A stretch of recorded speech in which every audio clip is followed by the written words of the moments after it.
Indies are so important. Like every indie that I have communicated with or worked with, like they've just brought so many amazing things and amazing books that might not be picked up by the big five to the forefront. And they're just like as good. There's no there's no reason why the big five haven't picked them up other than probably marketing. But we're just able as independent publishers to bring forth books that are a little different, but have just as much of a place in publishing. And so when Tina and I were talking about Rising Action, it was like, okay, we want to make sure that we are focused on diversity, focused on, bringing those amazing books that somehow have been passed over to the forefront. And I feel very lucky because all of our authors are insanely talented, and so I'm very lucky that they hadn't been picked up by a big five before us. So I was like, I'll keep you. Welcome to the Stark Reflections on Writing and Publishing podcast. There has never been a better time for writers. More information, options, and opportunities are available to you. But navigating these requires insight. Join Mark Leslie Lefebvre as he draws upon more than a quarter century of experience as a writer, a bookseller, and a trusted book industry consultant to explore and reflect on the writing and publishing landscape to help you make informed choices on your writer journey.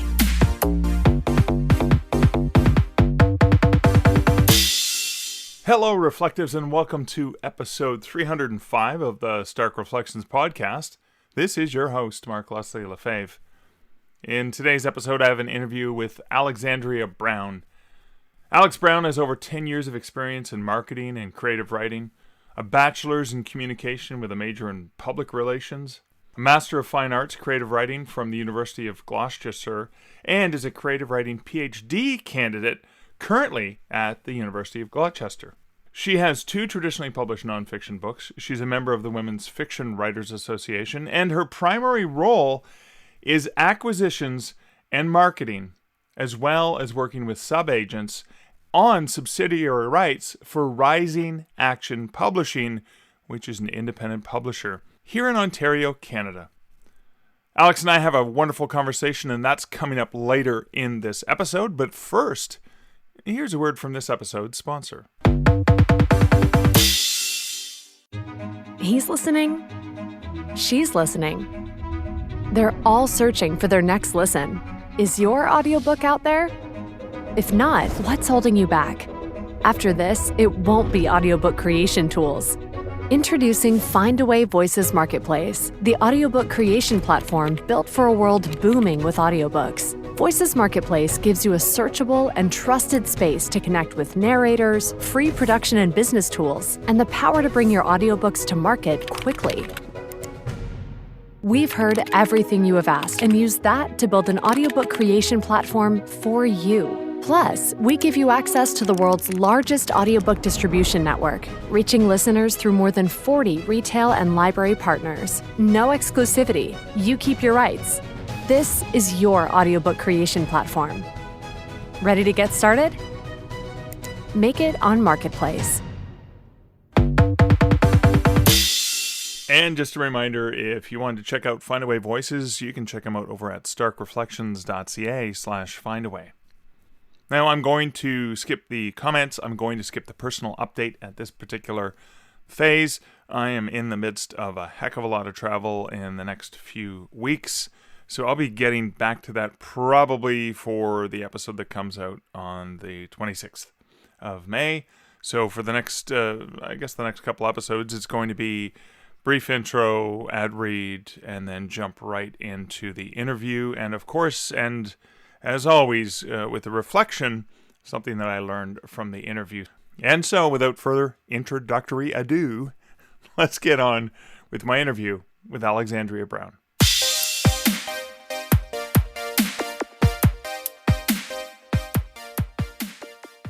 Alexandria, welcome to the Stark Reflections podcast.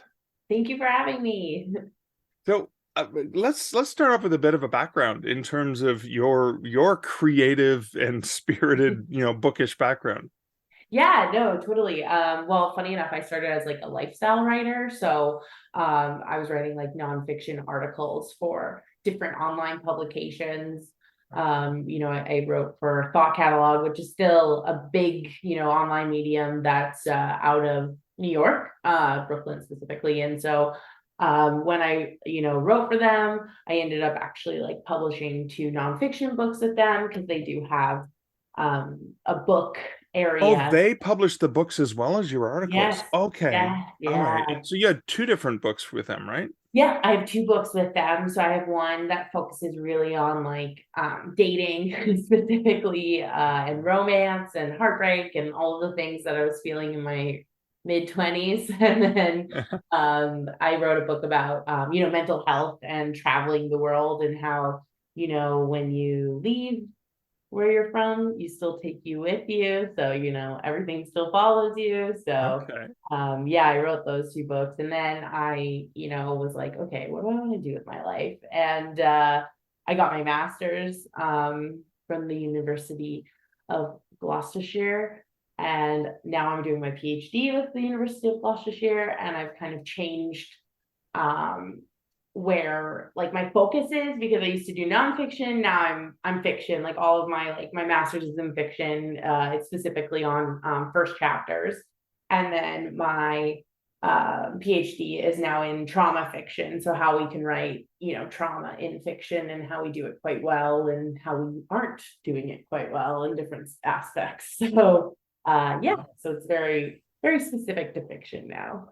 So are you still in Canada? Are you taking this course remotely? How are you doing the PhD? Yeah, I'm in Canada, but my university is in England. My advisor, funny enough, is American, so it's like a very, Very international. very international, well-rounded thing. But yeah, no, she's in the UK, and so what had happened is when I took my master's, I actually took a graduate certificate program through a Canadian university called Humber College in Toronto. Yeah. And then, yeah, transferred over to their sister school, which is now who I'm with. So kind of all, came together. But with your PhD, it's genuinely a lot of research. There's no actual classes. So I can do it from anywhere. Wow, wow. So I'm really curious about when you talked about those elements of fiction. You mentioned something that's very important for agents and editors, the first chapter, but first five chapters, right? But the Yeah. first page. But then you talked about some of the elements in the fiction. Can we dig into that a little bit more? Yeah, for sure. Yeah. Sorry, do you mean like with my PhD, the trauma fiction part? Yeah, the Okay. trauma in with your PhD. I'm really Yeah. curious about that because that's gonna obviously there's some sort of passion there, I imagine, right? Yeah, so I always say like for my own fiction, and I think it's because of such a rooted background in nonfiction that I like to bring, realism to my fiction. And so when figuring out what topic I should speak upon, my actual PhD is how cross-cultural connection and trauma bring together characters and then portray realistic three-dimensional characters in books that people can connect to. So it's actually like very, very specific because everything with a PhD has to be as specific as possible. And so with that, it's basically like, we all speak, like I'm specifically looking at English like as first language countries, and how even though we all speak English, how there are still things lost in translation. Because even as a Canadian, there are different things than someone who's American. Like culturally, there's things that are different from the UK and Australia and New Zealand. So, all of those countries where English is the first language. So, yeah. So specifically, it's like trauma binds all of us. Like even if we haven't, experienced the same trauma, what's traumatic to one person might not be traumatic to another, but we've all experienced trauma in our life. And so because of that, it's made it easier for me to you know combine that in the PhD as like, we have differences, but we have similarities, and how do we like find, that kind of vulnerability that brings us together, and then reflecting that it's very long, and then reflecting that in fiction, so that, when readers read, like, people don't want to feel alone. So if they can see some sort of, aspect on the page that they connect with, whether it's escapism or even realism, it's always great to explore those topics to bring everything together. I love that, because I mean you're fundamentally getting at what publishing really is. It's connecting people together, right? Exactly. Storyteller and consumer of story, Exactly. or active consumer of the story. So Exactly. active reader, active listener. Speaking of being active in that industry, you also work with Rising Action Publishing. Can you talk about, how did you get involved with Rising Action? Did you discover them through your studies, or how did that happen? I own them, Well, so even better. Wow, you created them. I'm one of the co-owners. The other co-owners, Tina Byer and Tina and I, met actually at Humber College. So we met in grad school, and so after I got out of grad school, from my master's, I was like, okay, what am I like? I feel like every 5 years of my life, like everyone else, I'm like, what am I gonna do? And so I interviews with big fives. I thought about going the literary agent route, but for me, there was just something that was maybe there's something else, and indies are so important. Like, every indie that I have communicated with or worked with, they've just brought so many amazing things and amazing books that might not be picked up by the big five to the forefront, and they're just as good. There's no there's no reason why the big five haven't picked them up, other than probably marketing. But Yeah, we're just able as independent publishers to bring forth books that are a little different, but have just as much of a place in publishing. And so when Tina and I were talking about Rising Action, it was okay, we want to make sure that we are focused on diversity, focused on, bringing those amazing books that somehow have been passed over to the forefront. And I feel very lucky, because all of our authors are insanely talented. And so I'm very lucky that they hadn't been picked up by a big five before us. So right. I was like, I'll keep you. So keep. Well, that often happens, right? Yeah. A lot of the Margaret Atwoods of the world were first discovered by independent Canadian presses, and then the big And now they're guys Margaret showed up with a big checkbook, right? So, Yeah. but it almost it is a great place for discovery of new and fresh voices. Now, you mentioned diversity, and that was also, you guys actually acquired or partnered. I'm not sure, with Blackbird Books. Can you talk a little bit about that, and how that brings new voices? Yeah. So Blackbird Books is a South African publisher. And so there's a great South African author, Bianca Murray, up here in Canada. She actually introduced me to Tabiso, who's the owner of Blackbird. And so that was just so awesome, because then we were able to form a partnership that has been so great for us. And then I met actually Lauren Parsons from Legend Times over in the UK. And now Lauren and Legend Times have partnered with Blackbird as well to do the distribution on the UK side. So Wow, it's that's really fantastic. cool. It's three indies coming together. Because I think every independent publisher knows that we aren't the big five, but we have each other. And so having those connections is really great. So because of Bianca started it all, and then Tina and I were yes, please. Well, it's funny you should say that. I was just at a festival, Sharp Words Winter Book Fair, that Noelle Allen from Woolsack and Wynne, independent publisher from Hamilton, Ontario. Yeah. And she was so excited, because there were 6 or 7 different local presses, like Wilfrid Laurier University Press, which is independently run, even though it's owned by the university, and a whole bunch of smaller publishers there. And that's kind of like the lifeblood of the new voices that come in. So So for authors who are listening to this, now you are a traditional publisher, and Mhm. Yeah. which comes with a lot of hard work and expenses, and because the book industry is kind of consignment based, thanks to the Great Depression. Absolutely. We've never gotten over that because what happens is you can sell books to bookstores, they stock them, you have distribution, etc., but then they can return them.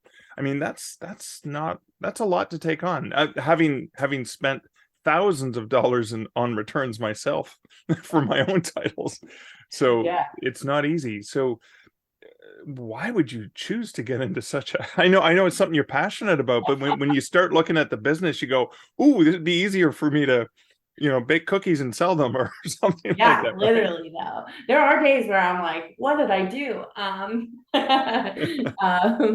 honestly, like Tina and I, when we started, we did start, kind of doing freelance editing. And so, we weren't publishing the people that we were freelancing for. We were not at all involved in that Right. side. And so we did that for like about a year to generate enough capital to get everything started. And we did quite well. Like we lucked out. There are definitely times where you get nervous, but yeah, returns are so heavy. And we again have been like, we've sold audiobook rights. Oh, wow. Yeah, so Okay. we do, for us, we do rely on subsidiary rights as well. Like that's another additional piece. So Yeah, but that also means you act as an agent for the authors on other hers. Like, yeah, we'll take care of selling your audio rights. You go back mhm. to writing good books. Yeah, you do that. Don't worry about the subsidy. Yeah, so we do that for them. I've been very lucky to, one of my mentors is and really good friends is Marilyn Kretzer, and Marilyn's at Blackstone.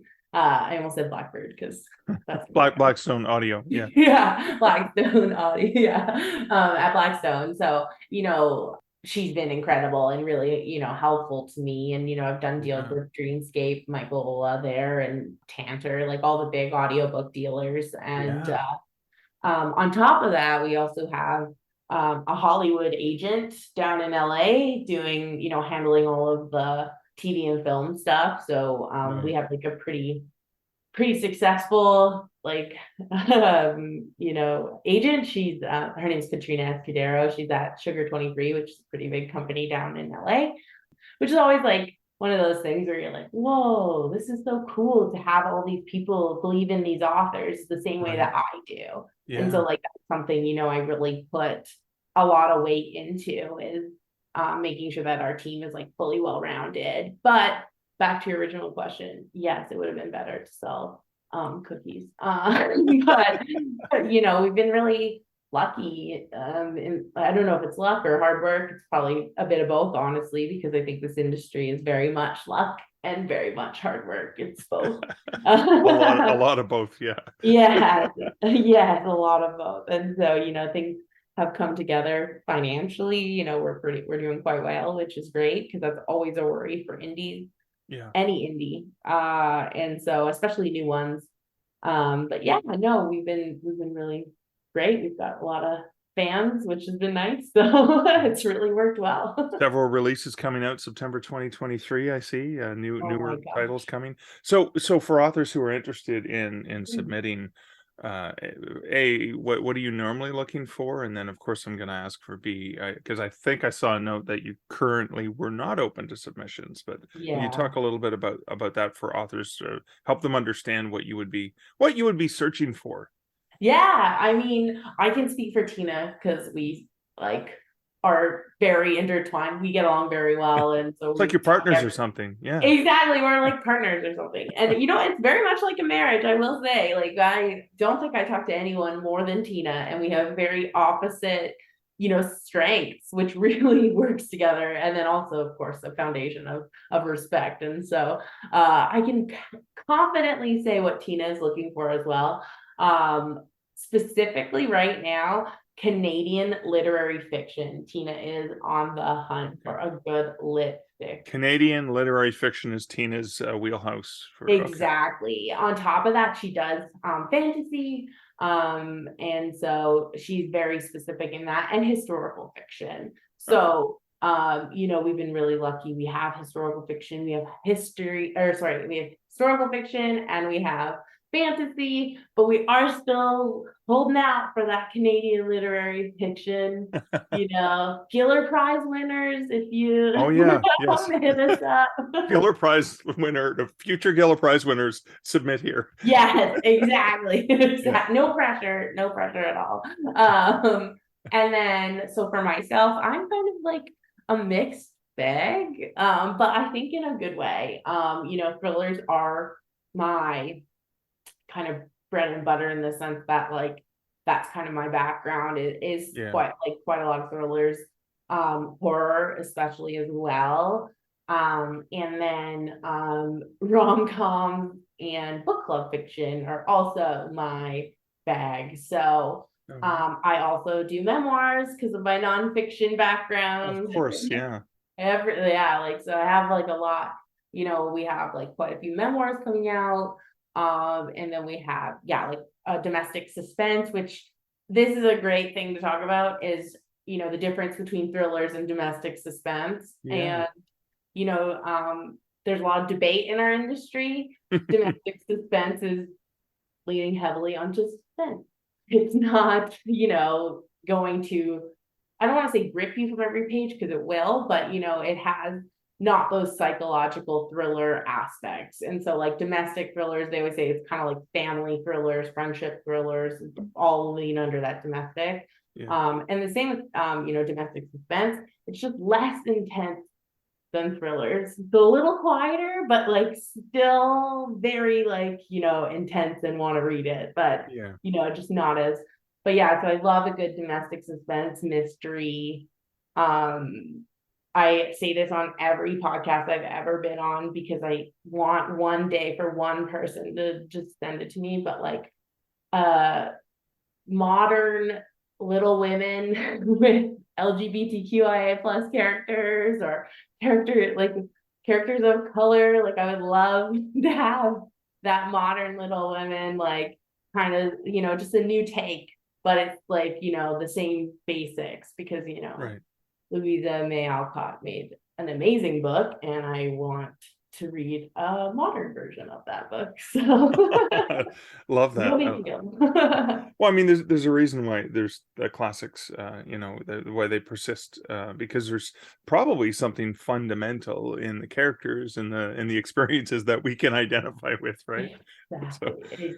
I love a good read, like a good new take on an old classic. I love it. Because I think actually there was just a book released. It was like modern fairy tales. I believe it's Dahlia Adler who edited it, and it had like a whole bunch of like LGBTQIA plus authors rewriting these fairy tales, and then at the end it has the original fairy tale, so you can kind of see the difference. And so good, so good.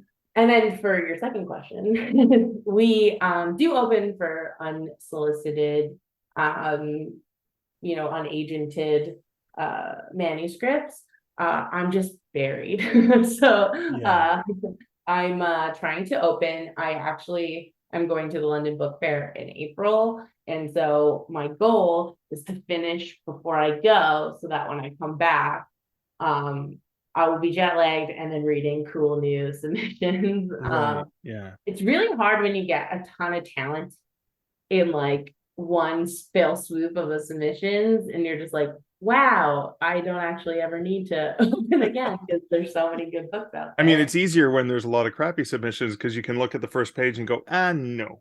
Exactly. Like I think if someone like looked at my submissions right now, they'd be like, oh my gosh, how do you I don't know how you make choices. I have readers, thankfully, because I need to kind of have that person to like bounce it off of. Right. So like Hannah and Marie, they really help me out, and so I'm very lucky in that instance. But Yeah, I think it was the other day I did a bit of requesting for full because I'm trying to, clear it out. And they were just like, wow, you really like a lot of books. I'm like, I do. Yeah. That is, I mean, it's a good problem to have when there's lots of great stuff and you have to decide, well, we only have room for this many titles. We have to Exactly. pass, even though we love this one.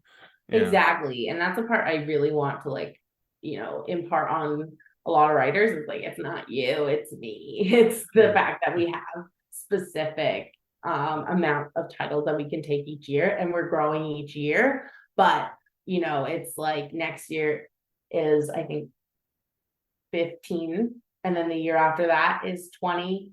And then the year after that is 28. So it's like you have to do steady growth when you're an indie. So it's kind of a bummer. So I'm always like, please resubmit in like 6 months and give me a chance to think about it. So I know it's not you, it's me, but sometimes it is you. So I was going to ask, you must have seen some examples of errors that well-intended writers have made in the submission process. What are some things that you could advise writers to try to please avoid? Yeah, I think like it's really important to get your query letter and synopsis down pat. I've had query letters that are about like 4 or 5 sentences, and then synopsis that's like 1 paragraph. And like, I get it. I don't envy like writing synopsises all the time. It is hard.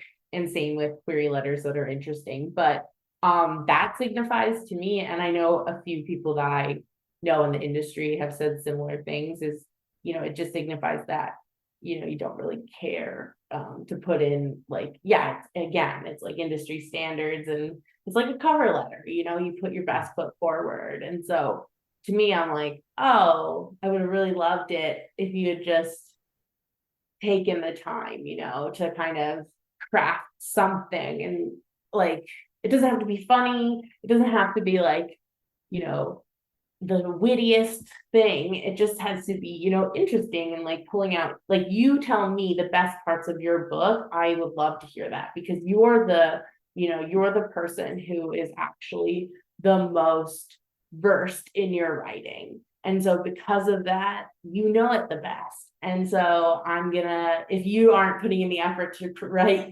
the query letter or the synopsis, then I'm just going to assume that this book is written a very similar way. And it's going to be a bit of a bummer for me, because I'm like, no, you can probably like tell me why it's so good. Like, tell me why I want to read this. And then I think like you have to make sure that who you're submitting to is the right fit for you. I've definitely been sent submissions that are like outside of my genres. And while I do delve sometimes out of my genres, it has to also, like, I'm all for genre blending. And, like, sometimes you get like a thrilling book club fiction. Sometimes you get like a suspenseful romance. Like, those are great. But, I'm not a fantasy or sci-fi person. Sometimes horror delves into the spec fic sci-fi realm, and that's okay. But if the core is horror, then I'm gonna like it. If the core is sci-fi, that's not for me. And like, it's very easy to research that and know what's for someone and what's not for someone. Right. So that's like the 2 big things I think that I see a lot, where I'm like, no. Sounds to me like, so for example, Alien, which is horror in space, not necessarily, because it's a bit too sci-fi, but maybe the cabin at the end of the world. Yes, would be like Paul Tremblay would be horror. Right? Exactly, So, okay. Exactly. And I think I've always like, I have a romance book that I just signed. It's an LGBTQIA+ romance, and it's a bit of like a utopian vibe to it, because it's a world where homosexual relationships and transgendered characters are not looked at as different. They're just a part of society, which is how we should be. Yes. But it does fall under utopian, but it's a romance. So there's the romance piece is the strong piece. The utopian is on top of that. So Okay. If the base genre is something that fits into my realm, I'm cool. If it's a little outside, like very hardcore sci-fi, you don't want me even reading that because I'd be like, fix this, and it's like not something to be fixed. Like Yeah, at well, all. that makes sense, right? It's like, Yeah. hey, let's go on a first date. I'm a vegan. Okay, let's go to a steakhouse, right? Yeah, exactly. Yeah, Yeah, exactly. yeah. Like Tina would love it, but like me, I'm like, I'm out of my depth here. Awesome. Awesome. So, sort of as we get close to the end, what's something that's coming out that you're shepherding into the world that you're really excited and want to talk about? Yeah. Well, in 2 weeks from tomorrow, which is very scary to say, our thriller We're All Lying by Marie Still is coming out. We've been getting a lot of buzz online about it. Yeah. It was on BuzzFeed's like most anticipated thrillers of 2023. So that was exciting. And yeah, like this year for releases is just like big for us. Like we have a paranormal fantasy thriller vibe called IRL by EA Field. And then we have, Twisted, which is a thriller, Burlington, which is domestic suspense. So, hitting all my favorites. And then we have The Roads We Take, which is a historical fiction, a Canadian historical fiction. So that's obviously like near and dear to our hearts because we're Yeah. Canadian. We love our Canadians. And so those two. And then, we have a really important memoir called The Return Trip that comes out in November. So I'm really like excited for all of those. And then, again, following into that book club fiction, we have Beverly Bonifinch is Dead, which for me, I am a huge mental health advocate, and it Yeah. is a very heavy mental health book with a bit of suspense in it as well, but Right. it's just a very important book to have out. So I'm very lucky we have such eclectic books coming out, and Yeah, you've got quite a range, a little bit of something for everyone, right? yeah, like we're very like, and like even like the last release of the year is Nethergeist by Nick Stevenson, and it's like again another book that like is fantasy, and it's a high fantasy, something I am not really like it's a Tina book, but Yeah. reading it I was like, wow, like I actually really like this book too. So if I like it, everybody's gonna like it. So yeah, no, yeah, we have such an eclectic range, and I'm just very lucky that all of our authors have written such powerful novels with such like important, messages, especially, Maya's book, The Return Trip in November. Yeah, just very lucky. Awesome. Awesome.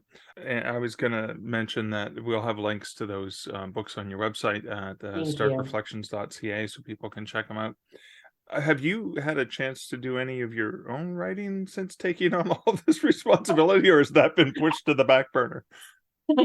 Funny enough, I was talking to a friend of mine who is a lit agent at WCA, so Westwood Creative, another Canadian agency, Emmy, and they asked me a similar question. And I always tell them, like, I have no idea when I'm going to write my master's book that I started in 2018. It is like Oh, over, it's 40K words done, but as everyone with word counts know, it's got to be in that 75K plus range for it to be yeah. a full well-rounded. So I have been slowly working away on that.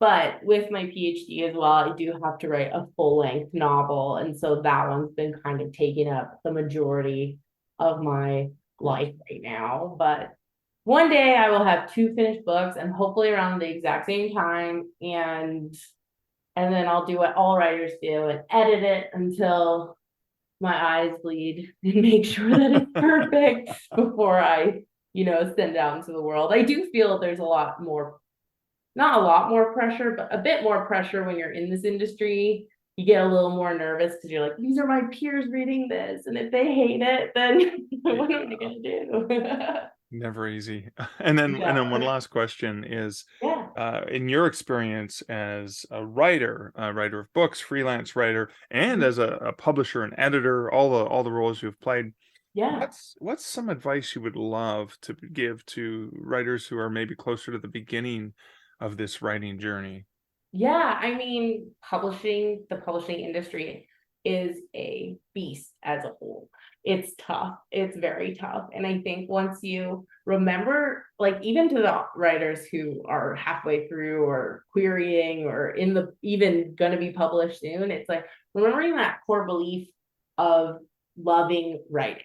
Like remember that that excitement you get when you have a new story and maybe that's burned out if you're further down the page and you've edited it like 16 times and you feel kind of lost. Remember that like first time feeling and enjoy it. Like writing a first draft should be exciting and not painful. It should be, if it's painful, then maybe that's not the story.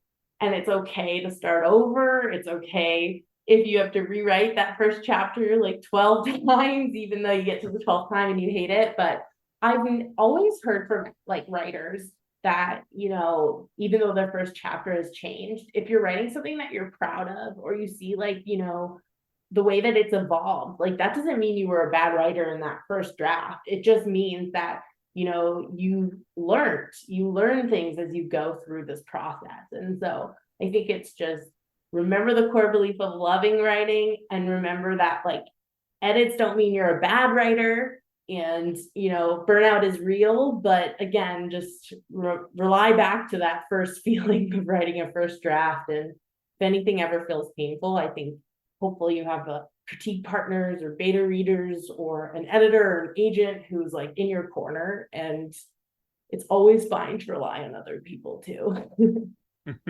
Awesome. Well, Alexandria, can you please let my listeners know where they can find out more about you, more about Rising Action Publications online? Yeah, so Rising Action is just www.risingactionpublishingco.com, and then all about me is there. All my genre preferences, when I open for queries, it'll be open there. I am a huge user of Twitter. My Twitter is Alexandria B_11. The same with my Instagram. I'm usually lurking around Twitter. So, I tweet different things about writing, of course, and our books. So yeah, those are probably the best places to get at me and at Rising Action. Awesome. Thank you. And I will have links to all those in the show notes at starkreflections.ca. Alexandria, thank you so much for hanging out with me today. No problem. Thank you for having me. Okay, before my reflection, I do want to note that this interview was conducted in early 2023. And at the time that Alex and I were talking, she was not open for submissions. But at the time of this recording, which is May 17th, 2023, Rising Action Publishing is open for submissions. So the URL is risingactionpublishingco.com/submissions, and that's where you can load submissions. Just keep in mind that, like most publishers, there are going to be open windows for submissions and closed windows for submissions. Now to my post-interview reflection. The first thing I want to reflect on is the importance and value of both independent publishers and independent authors. And I differentiate the two only because there's a lot of silos in the publishing community. And so I have a long history with traditional publishing and book selling. I've been in the industry since '92. And so there are the big major international publishers and independent publishers. The independent publishers tend to be the smaller, the more dynamic publishers. But they're still traditional publishers in that they print books, they have warehousing, they use offset printing rather than print on demand. Well, it doesn't mean they don't use print on demand. It's a great backup for when you run out between print runs. Sometimes it can take a few weeks and you don't want to lose sales. So sometimes publishers will toggle between the two or do some books with print on demand and other ones offset printing depending on their expectations for the markets. But in a nutshell, what I mean by traditional publishing is publishers who do warehousing, get their books into bookstores, typically offer an advance, even if it's a really small advance. And obviously the royalties tend to be, considerably smaller. than you would get if you were self-publishing or in indie author publishing. And that would be when you're loading the titles directly, which means for print books, you're usually using some print-on-demand service, Ingram Spark, Draft-to-Digital Print, Ingram Lightning Source, some other print-on-demand solution. KDP Print is one of them, of course. And you're probably loading your ebooks either directly to retail platforms or using a distributor like Draft-to-Digital, for example, to get your ebook out into the world. And so that's the term. Independent publisher and independent author seem very, very similar. However, it's important to know, if you come from the traditional publishing world, it's important for you to know independent authors are another term for self-published authors. It's just a more prestigious way of saying it. And it's more a reflection of the reality of what these authors are. They're independently minded, just like independent publishers who aren't owned by some major German or international company like the Hachette's and the Penguin Random Houses of the world, etc. And so I'm pausing to talk about that because too often I see traditional people from the traditional side of publishing not recognize the term being used in indie author spaces, and definitely I see indie author spaces not even recognizing that there is such a thing as an independent publisher, that there's thousands of smaller presses that operate in a very similar manner to the large presses, but they're a lot more approachable. They're a lot easier to work with. And that's because we live in a really beautiful, incredible, dynamic environment where there's room for all kinds of people. And that hammers back what I wanted to reflect on is the importance and value that independent publishers and independent authors bring, because both of those fuel our industry and continue to breathe new life into publishing. Smaller presses, local presses, regional presses, these independent publishers allow books to get published that would get mostly overlooked by the big publishers, especially with all of the amalgamation that's happened over the years. They can take chances on diverse voices and different voices and regional voices. They can work more closely with the authors to get a book shepherded to market. And very similarly, independent authors who are publishing the works themselves, where they're in charge of the whole publishing, the process, etc., hiring the editors, etc., whereas the independent publisher will hire the editors for you, right? So they take care of all of that up front, all of that investment. But independent authors, self-published authors, independently also can bring books to market that even a small publisher, an independent publisher, may not have space for, because again, it's limited. When you have a small team and you're basically accepting submissions, you may have, as Alex talked about, lots of great material, and it's like, yes, this is a great book and I'd love to publish it, but we can only do 20 books this year.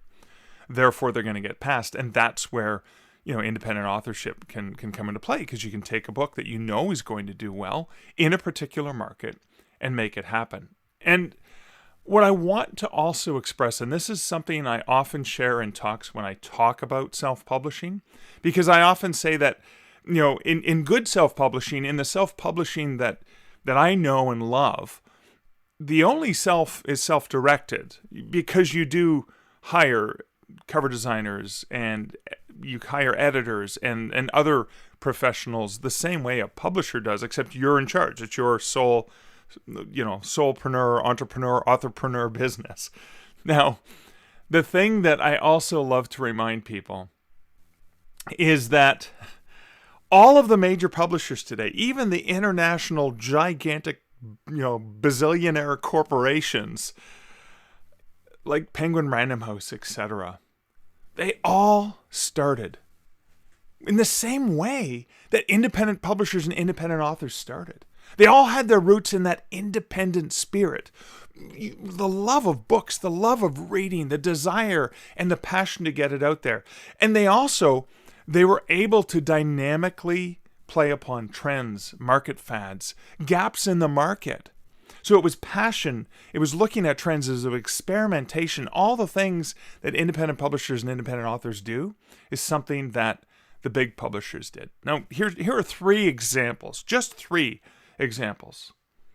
In 1927, Donald Klopfer and Bennett Cerf in New York were passionate about books, they decided that they were going to start to invest in publishing a few books on the side at random. That was sort of their business thought. They really want to do this. We're really passionate. We want to help get books into the world. We're going to do this on the side at random.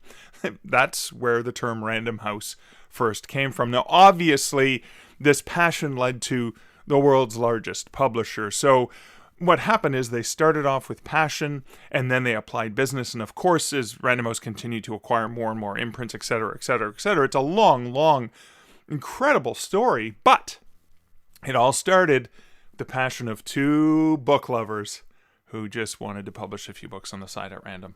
Now around the same time, a few years earlier, 1924, two friends, Richard L. Simon and M. Lincoln Schuster, had heard Simon's aunt, who was a crossword puzzle enthusiast, ask whether or not there was a book of New York World crossword puzzles, because she loved to do those in the Sunday paper. They were very, very popular, but there was no book of them. So after that, they realized that there was a hole in the market, that none of them were being published. So Simon and Max Schuster, middle name Lincoln, decided to launch a company in order to exploit this opportunity. They saw a gap in the market, knew that there was a demand for it, and if Simon's aunt was that passionate, there must be other people who were that passionate. So at the time, Simon was a piano salesman. Schuster was an editor of an automotive trade magazine. What they did is they pulled together, they got $8,000, which, would be equivalent to about $110,000, $112,000 today in 2023-ish. And they started a company to publish crossword puzzles. And they used the term, Simon called this planned publishing, but it was fad publishing, to publish books that exploited current fads and trends. Now, initially, instead of accepting submissions from authors, they knew they were going to publish this kind of book to meet the market, and that's kind of how they launched it and started it. And then they would hire writers to write those books. So again, this was like that independent spirit of seeing that there's a hole in the market, recognizing it, experimenting, and saying, yeah, we're going to do this niche publishing thing. Now, Simon & Schuster, of course, one of the biggest publishers in the world.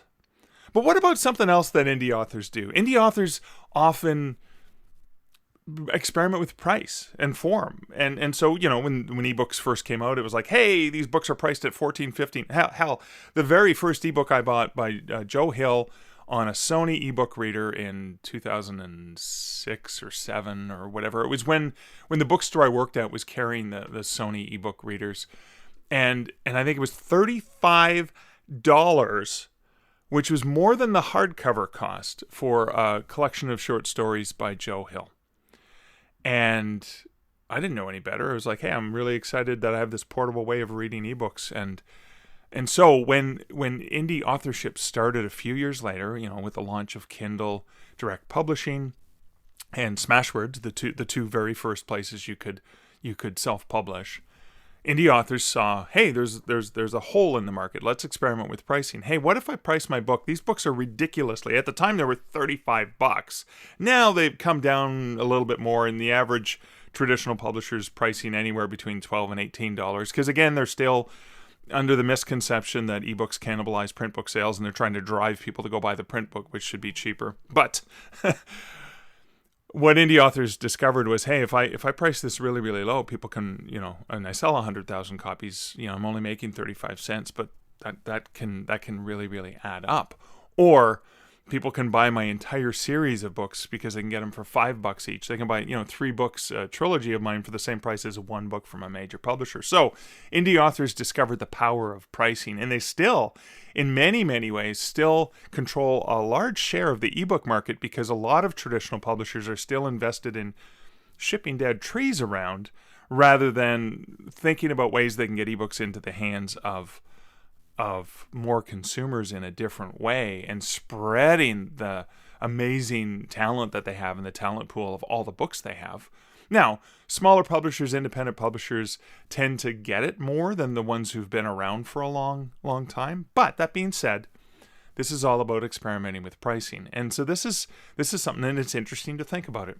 In the 1930s, Penguin books, and when you think of Penguin books, when I think of Penguin books, it's prestigious. It's these books that you hold in high esteem, and it's like a major imprint of, again, prestige.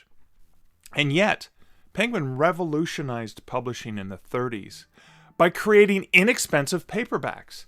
They sold through places like Woolworths and other stores, and they sold for 6 pence, which would be roughly, I don't know, like 50 cents in today's terms. Like really, like for just pennies, they were selling these books. What they were doing is they were bringing high quality fiction, classics, and nonfiction, but they were bringing it to a market that had not been served before, the mass market, as opposed to people who could afford hardcovers. The trade paperbacks weren't a thing back then. There was hardcovers, mass market paperbacks. Trade paperbacks really kind of started to explode and grow. Even when I was in the industry, the only books that were published as trade paperbacks were high quality literary titles, or what I said, the books that Oprah featured. There was mass markets, hardcovers, and then trade paperback kind of grown in dramatically in the last 30 years. But anyways, so there were really, really expensive books most people couldn't afford. Penguin made these books more affordable. They brought high literary classics to the masses by making them inexpensive. Kind of worked out for them well, because they are Penguin books now merged with Penguin Random House. But when you think about this had a huge impact on culture. They brought books to more people than ever before in the history of writing and publishing, just like ebooks have brought books to even more people, well beyond mass market, because of the accessibility we now have to the ebook market, whether it's on a dedicated ebook reader or whether it's on one of the free apps you can get by connecting to your library. Got to remember, in March of 2020, when the world started to shut down and we were worried that books might come with some sort of virus that could kill us, we didn't know any better. It was early days, March 2020. The only safe way to get a book would be, you couldn't get it from a bookstore, you couldn't go to a library, you couldn't go to a bookstore, but you could purchase an ebook and have it delivered directly to your device and read it instantly. And we did see, the triple-digit growth in library sales. Indie authors selling books through, places like Overdrive and Hoopla and Biblioteca and Baker and Taylor. And all the various library markets. But that was an interesting thing to see. So all I'm saying is that when you look at 3 of the world's largest publishers, and there's a lot of differences between the major publishers and independent publishers and indie authors, but when you look at them, they're all cut from the same cloth. They all started with passion. They all started with experimentation on pricing and format, and they looked at the market itself and thought, hey, there's nobody doing books like this. I want to, publish the kind of books that I want to read. And so I think indie authors and the major publishers have way more in common than we ever let on. And I really wish that more people could see the differences. Not necessarily the differences, but respect the differences, but also respect where they're very, very similar. I see that, and it's why I'm very enthusiastic and optimistic about publishing in general.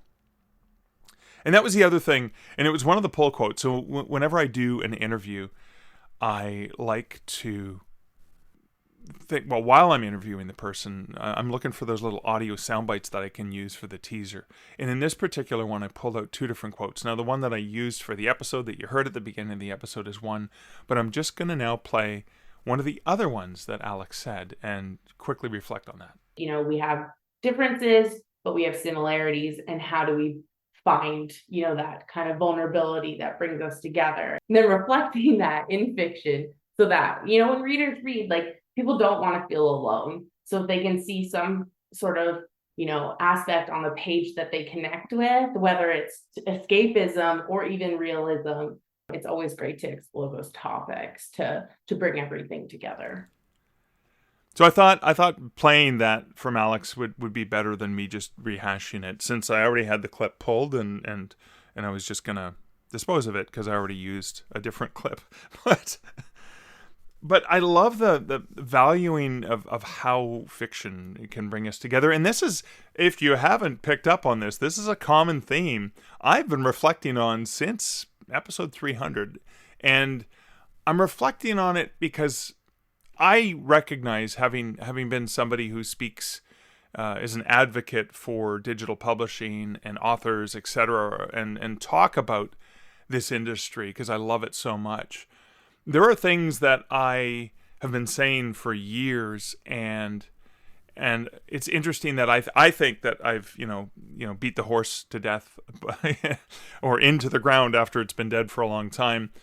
But also I recognize that there's people who still haven't heard it. So I am going to repeat myself, and I'm going to repeat myself on purpose because I think it's important for people to understand. And sometimes, as I had an author I was working one-on-one with in consulting, and I was helping them get a new book published, I remember them saying to me, "Oh yeah, I remember you mentioning that about 5 or 6 years ago when I heard you talk at a conference, but I wasn't ready to hear it yet." And that's the other reason why it's important to share, and sometimes to overshare, because you want to make sure that because I feel it's important that people understand that. And so maybe they're not ready for it now. Maybe they heard it before, but now, oh, I've heard this before, and now it makes sense to me. Now I'm ready for this bit of information. But that's why I'm kind of harping on this. I'm harping on, Alex talks about the things that bring us together. And people read. And one of the beautiful, magical powers of storytelling is people don't want to feel alone. They want to feel connected. They want to feel part of something. And that's where we as authors have an incredible power to share stories from different perspectives, from different people, to bring people together. Also, to help people understand, as you remember, even in last episode when we were talking with Denise, there's an important message I want to get across, but I don't want to come across preachy. So I'm going to include part of that message in something that happens as part of the story, a natural, organic part of the story, so people don't take offense, people don't put their backs up, people don't put up walls, people are more interested in and willing to understand and empathize with a character who's going through this situation, and maybe they can see something of themselves in that character. Maybe they can see the commonalities rather than the differences. Maybe they can learn, they can grow, and that is the true power of what we can do as writers, as publishers, is we can provide, whether it's nonfiction books, whether it's fiction books, we provide those stories that celebrate the commonalities of our humanity, celebrate the value of bringing people together, bringing us together, and of course, celebrating that you never have to feel alone. And we wield that power with our proverbial pens. Well, that's it for my reflection. That's it for this episode. I hope you enjoyed the episode. You can leave your own reflections. I'd love to hear what you're thinking about after hearing these fantastic interviews that I get to do with people. You can leave your reflections over at any episode over at starkreflections.ca. You can @ me on Twitter. I'm at Mark Leslie, or even feel free to email me. I am Mark at markleslie.ca, because nobody wants to spell out Lefebvre, do they? In any case, thank you so much for listening. A huge shout out to the patrons who support this podcast over at patreon.com/starkreflections, where they get access to additional reflections, additional content, etc., etc. Thank you so much for the patrons who support this podcast, and also thank you for listening. If you want to support this podcast, of course you have patreon.com/starkreflections, but you can also do things that don't cost you anything but a little bit of your time, such as leaving a review for the podcast over on whatever podcast listener, whatever podcast device, whatever podcast platform you use to listen to podcasts on. That would be greatly appreciated. Or better yet, share this podcast with somebody that you know would find value in it. So until next week, and until next episode, this is Mark Leslie Lefebvre wishing you great writing and good Stark Reflections. Thank you for listening to the Stark Reflections podcast. You can find show notes for each episode at starkreflections.ca.